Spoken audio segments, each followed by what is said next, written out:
राम राम सभी भाइयों ने मैं आपका तो स्वागत है हमारे चैनल में। दोस्तों इस वक्त के साथ बात करने के लिए आया मणिपुर के बारे में।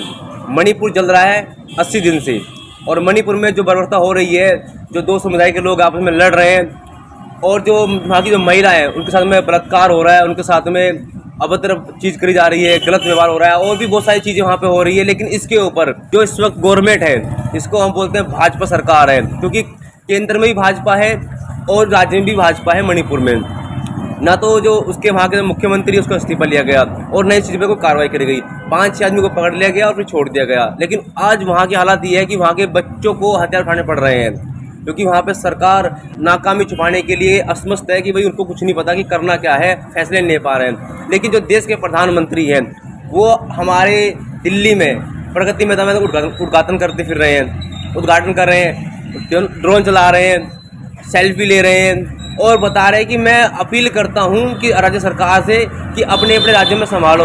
अरे आप तो देश के मालिक बताते हो, आप देश के जिम्मेदार व्यक्ति हो, आपको देखना चाहिए मणिपुर जल क्यों रहा। आप केंद्र में सरकार को कहते हो आपकी तीसरी लहर आ रही है, मोदी तीसरी लहर आ रही है। और इसी बारे में हम बात करने के लिए हम आए हैं नोएडा के गाँव में, और जहाँ पे बात हो रही है ये चाय का स्टॉल है यहाँ पे, और बात करते हैं इनका नाम, जानते हैं क्या नाम है इनका और इस बारे में क्या राय है कि मोदी लहर आ रही है या फिर जो मणिपुर में हो रहा है इसके पीछे नेहरू जिम्मेदार है। क्योंकि जितने भी बीजेपी के प्रवक्ता है उनका सबका कहना है कि ये जो हो रहा है नेहरू छोड़ के चले गए या कांग्रेस की वजह से हो रहा है।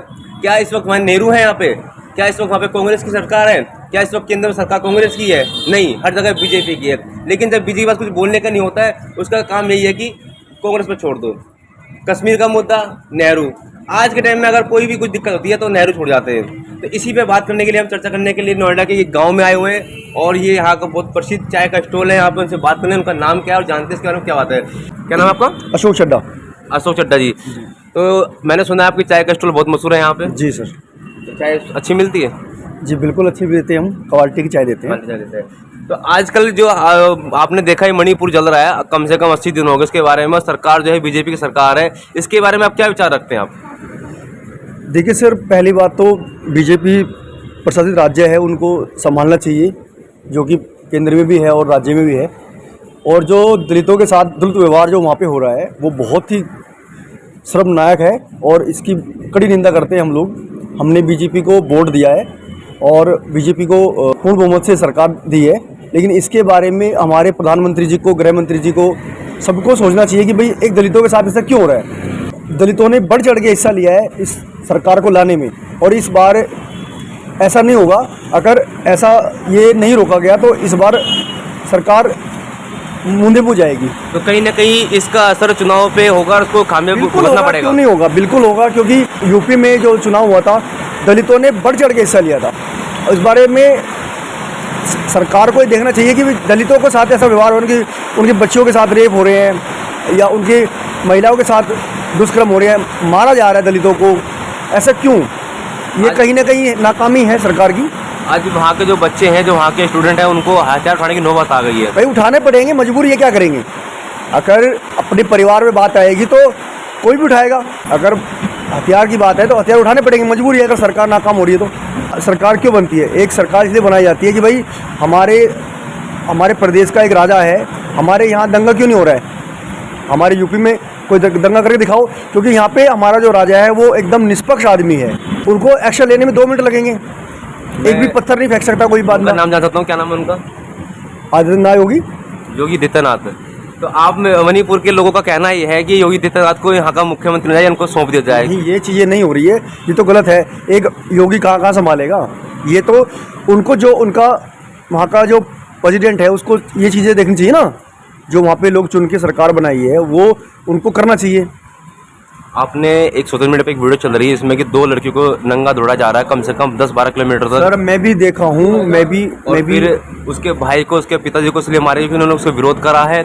और बिल्कुल सर गलत हो रहा है, बहुत ज़्यादा गलत हो रहा है और ऐसा नहीं होना चाहिए। ये गलत हो रहा है, जो भी व्यवहार हो रहा है दलितों के साथ वहाँ पे बहुत बुरा हो रहा है और ऐसा नहीं होना चाहिए।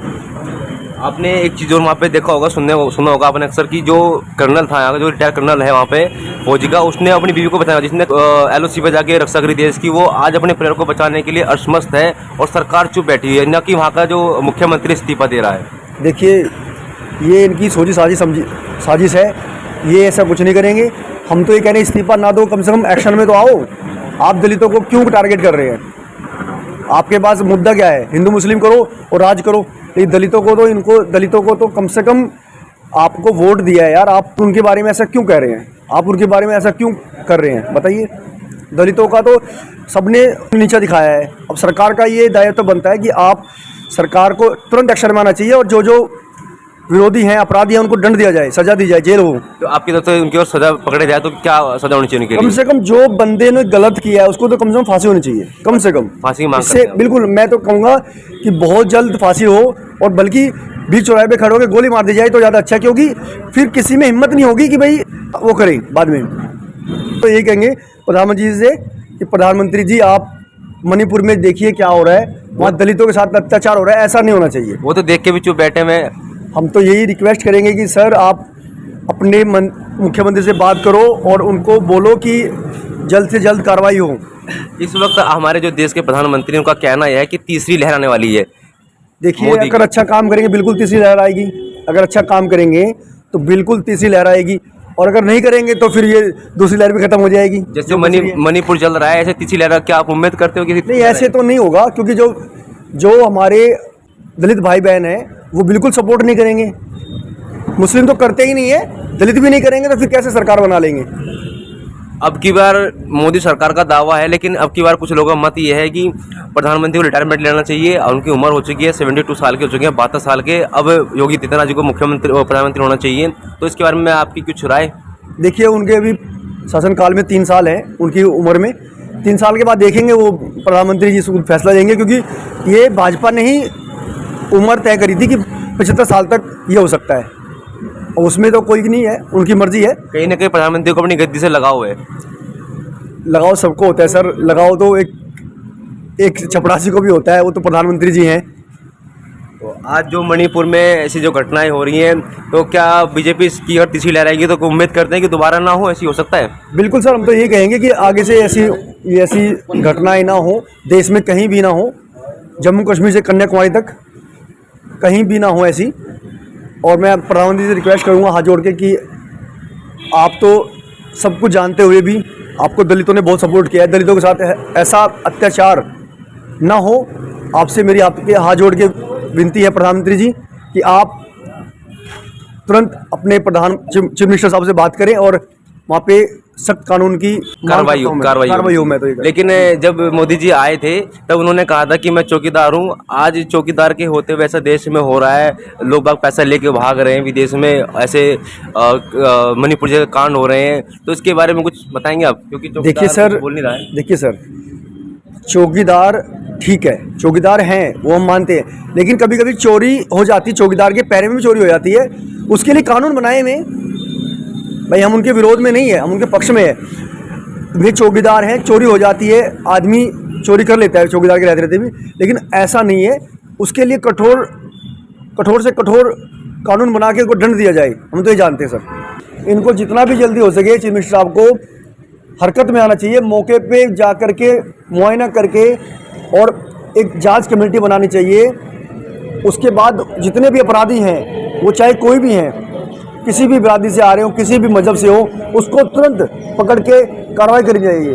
और जो बच्चों के साथ रेप हो रहे हैं, मारे जा रहे हैं, कत्ले हो रहे हैं, कत्लेआम कर रहे हैं, उनको कम से कम फांसी की सज़ा, तो मैं अपनी तरफ से कहूँगा कि फांसी की सज़ा तो कम से कम 4 दिन के अंदर, 1 हफ्ते के अंदर फांसी सज़ा होनी चाहिए, क्योंकि आदमी को रूह कांप जाए कि ऐसे भी हो सकता है, सरकार ऐसे भी कर सकती है। जो भाई थे इनका नाम अशोक चड्ढा जी है, और इन्होंने जो बात बताई है कि जो कार्रवाई करनी चाहिए बीजेपी के बारे में बताया है। इनका भी कहना है कि बीजेपी की पार्टी को सपोर्ट करते हैं, लेकिन आज ये भी बीजेपी के बारे में ये कहने को शर्मसार हो रहे हैं कि बीजेपी ये कर क्या रही है।